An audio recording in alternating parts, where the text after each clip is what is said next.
June 5 World Environment Day. World Environment Day asi hana June date 5 1974 da pangthokki. Masi United Nations na hudokibani. Masi hudokibagi pandamdi aikhoigi akoibada ongliba thokliba mayam asi uraga akoibagi fibam ngak senabagi damak awareness piba amasung masiga loinana paikat pathabak thoram kayada puning thogat pibani. Chahi khudingi numit asina ningsinghali madudi tungda lakadaba punsi charol surol singgidamak akoibagi fibam ngak sen bahaibasi adukki matik maru oi haiba asi. Aduga thoram asi prithivida leiriba laibaksing asigi mioi pumbana tangai fadana tawgadavani haiduna pangthoknari. Chahi khudingi World Environment Day numit asigi tonganba theme amamam lei. Handak sahi 2024 sigi oina World Environment Day gi theme asi land restoration, desertification and drought resilience haibasida oi. Masi leibak leihau fagathanba uwa marang kaina leraktabadagi leikangla desert oirakpasidagi ngakthoknaba amasung isingi awatpa mayoknaribasing asi khara tawirasu menkhatnabani. Asumna numit asi adukki matik maru oi maramdi akhoi miyoibasi environment akoibasida tangjaduni hinglibani. Makoina akhoida hingbada sijinariba mai ising nungsit jinjak na singba masing thingamdraba resource kaya ama piduna akhoina nungaina hinglibani. Adum oinamak miyoibagi luzadaba karam chawba maung asina akoibagi fibamgi khungchatta kaiba piri. Makoida akaiba piraga akhoida tongjagadaba karisu leite akhoida mangjaba ngaktani fangadaba. Makoi sing adugi marakta paksana uwa yanthatpa chang yamna hena plastic sizinaba global warming tholagliba carbon puthokpa pot ka hena sizinaba asigumba kaya sidagi yamna lurba challenge kaya ama masi mayongnaribani. Aduna World Environment Day nimit asi tangai fadana nisingdaba yadaba ama oiribani. Hantaktasu Manipurgi miyamna thengnariba ising asaw asigi maru oiba maramdi Manipurgi chingi jaga kaya paksanna u yanthatkiba asidagini.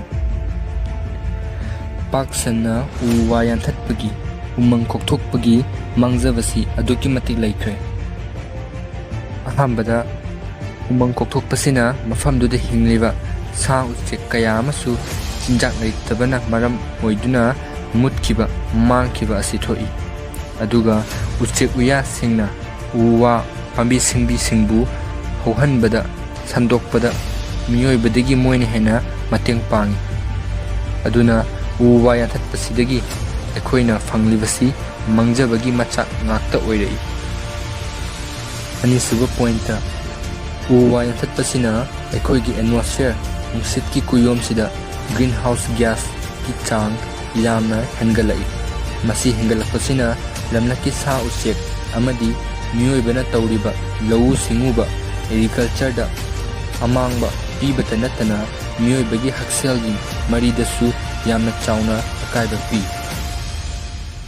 Masina nong chubagi chang walai sabagi chang yamna hengalai loinana pollution gi level su yamna wangkhalai.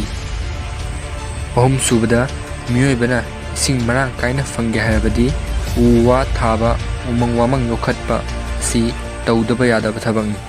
Aduna uwa marang kaina haudrabadi taragliba nongi jel aduna subsel hoba ngamdana chentharakani. Subsel hoba tarasu kuina subsenba ngamde. Aduna ising mayamdu muktada pulap chelaklani. Chelagliba ichel adugi safu adu kalaklani.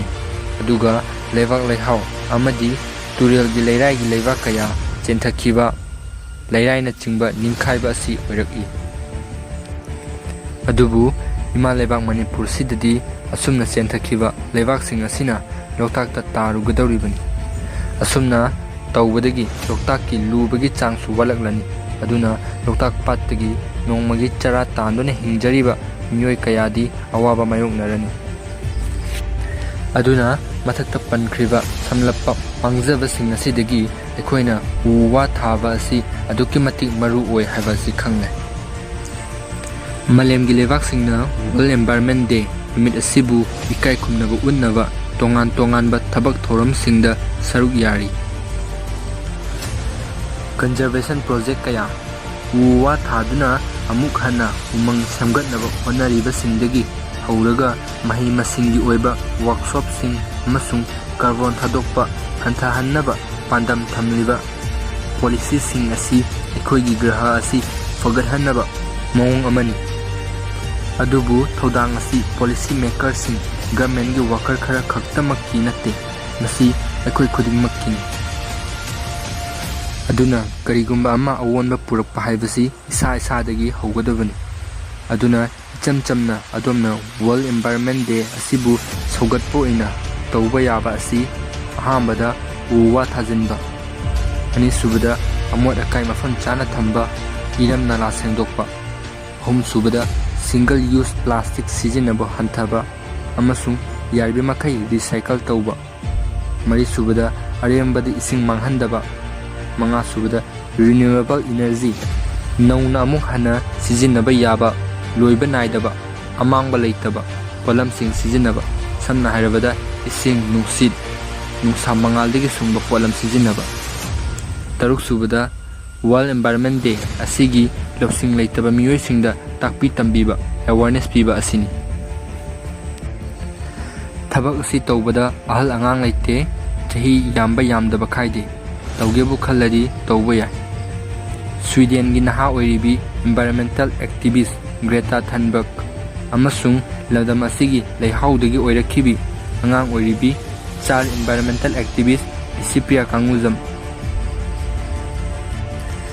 ꯅꯧꯔꯤꯕ ꯃꯈꯣꯏꯅ ꯆꯣꯡꯊꯣꯛꯇꯨꯅ ꯇꯨꯡꯗ ꯑꯣꯏꯔꯛꯀꯗꯕ ꯑꯋꯥꯕꯁꯤꯡ ꯑꯗꯨ ꯊꯣꯛꯇꯅꯕ ꯇꯧꯔꯤꯕꯁꯤꯅ ꯑꯍꯣꯡꯕ ꯄꯨꯔꯛꯄ ꯉꯝꯒꯅꯤ ꯍꯥꯏꯕꯒꯤ ꯊꯧꯅꯥꯗꯨ ꯎꯠꯂꯤ꯫ ꯅꯤꯡꯁꯤꯡꯕꯤꯌꯨ, ꯑꯗꯣꯝꯒꯤ ꯑꯄꯤꯛꯄ ꯍꯣꯠꯅꯕ ꯈꯨꯗꯤꯡꯃꯛꯁꯤꯡ ꯑꯗꯨꯅ ꯄꯨꯟꯁꯤꯜꯂꯕ ꯃꯇꯝꯗ ꯍꯧꯖꯤꯛ ꯍꯤꯡꯂꯤꯕ ꯑꯃꯁꯨꯡ ꯇꯨꯡꯗ ꯂꯥꯛꯀꯗꯧꯔꯤꯕ ꯃꯤꯔꯣꯜꯁꯤꯡꯒꯤꯗꯃꯛꯇ ꯇꯨꯡ ꯀꯣꯏꯅ ꯆꯠꯀꯗꯕ ꯐꯤꯕꯝ ꯑꯃ ꯁꯦꯝꯒꯠꯄ ꯉꯝꯒꯅꯤ ꯍꯥꯏꯕ ꯑꯁꯤ ꯀꯥꯎꯕꯤꯒꯅꯨ꯫ ꯑꯗꯨꯒ ꯏꯁꯤꯡ ꯅꯨꯡꯁꯤꯠ ꯃꯔꯥꯡ ꯀꯥꯏꯅ ꯐꯪꯗꯕ ꯃꯐꯝꯗ ꯌꯨꯝ ꯐꯖꯅ ꯁꯥꯗꯨꯅ ꯂꯩꯔꯕꯁꯨ ꯑꯗꯣꯝ ꯅꯨꯡꯉꯥꯏꯅ ꯂꯩꯕ ꯉꯝꯒꯗ꯭ꯔꯥ?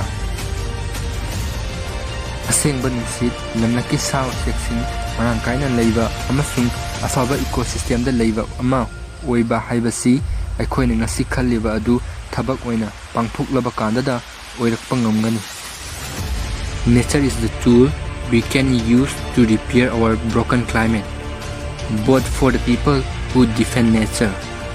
Join the movement, protect our planet. Happy World Environment Day. Video ꯑꯁꯤ ꯑꯩꯅ ꯌꯥꯝ ꯈꯪ ꯍꯩꯖꯗꯨꯅ ꯁꯦꯝꯖꯕꯗꯤ ꯅꯠꯇꯦ꯫ ꯑꯩꯕꯨ ꯇꯥꯛꯄꯤ ꯇꯝꯕꯤꯕ ꯉꯝꯕ ꯀꯌꯥ, ꯑꯩꯉꯣꯟꯗꯒꯤ ꯈꯪꯕ ꯍꯩꯕ ꯀꯌా ꯑꯃ ꯂꯩꯈ꯭ꯔꯦ꯫ ꯑꯗꯨꯅ ꯃꯁꯤꯒꯤ ꯑꯩꯒꯤ ꯚꯤꯗꯤꯑꯣ ꯑꯁꯤꯅ ꯃꯌꯥꯝꯗ ꯎꯠꯆꯔꯤꯕꯁꯤ ꯑꯩꯅ ꯊꯦꯡꯅꯖꯔꯛꯄ, ꯊꯤꯖꯤꯟꯕꯗ ꯈꯪꯖꯔꯛꯄ ꯑꯗꯨ ꯃꯌꯥꯝꯗ ꯋꯥꯔꯜꯗ ꯑꯦꯟꯚꯥꯏꯔꯟꯃꯦꯟꯠ ꯗꯦ ꯅꯨꯃꯤꯠ ꯑꯁꯤꯒ ꯃꯔꯤ ꯂꯩꯅꯅ ꯅꯤꯡꯁꯤꯡꯖꯕꯅꯤ꯫ ꯃꯁꯤꯗ ꯑꯩꯅ ꯍꯥꯏꯈꯤꯕꯗ ꯁꯣꯏꯈꯤꯕ ꯀꯌꯥ ꯌꯥꯎꯔꯕꯁꯨ ꯏꯔꯩꯆꯥꯁꯤꯡꯅ ꯄꯨꯛꯆꯦꯜ ꯆꯥꯎꯅ ꯉꯥꯛꯄꯤꯒꯅꯤ꯫ ꯑꯗꯨꯅ ꯃꯌꯥꯝꯅ ꯚꯤꯗꯤꯑꯣ ꯑꯁꯤꯕꯨ ꯅꯨꯡꯉꯥꯏ ꯈꯟꯕꯤꯔꯒꯗꯤ ꯆꯦꯅꯦꯜ ꯑꯁꯤꯕꯨ ꯂꯥꯏꯛ, ꯁꯤꯌꯔ, ꯀꯃꯦꯟꯠ ꯑꯃꯁꯨꯡ ꯁꯕꯁꯀ꯭ꯔꯥꯏꯕ ꯇꯧꯕꯤꯔꯝꯃꯨ꯫ ꯉꯁꯤꯒꯤꯗꯤ ꯀꯪꯂꯩꯒꯤ ꯈꯣꯔꯖꯩ ꯆꯦꯅꯦꯜ ꯑꯁꯤꯒꯤ ꯃꯥꯏꯀꯩꯗꯒꯤ ꯚꯤꯗꯤꯑꯣ ꯑꯁꯤꯕꯨ ꯂꯣꯏꯕꯐꯥꯎ ꯌꯦꯡꯕꯤꯕꯒꯤꯗꯃꯛꯇ ꯊꯥꯒꯠꯄ ꯐꯣꯡꯗꯣꯛꯆꯕꯒ ꯂꯣꯏꯅꯅ ꯃꯇꯥꯡ ꯑꯁꯤꯗ ꯀꯥꯏꯅꯕꯒꯤ ꯃꯤꯀꯨꯞ ꯑꯗꯨ ꯂꯧꯖꯔꯤ꯫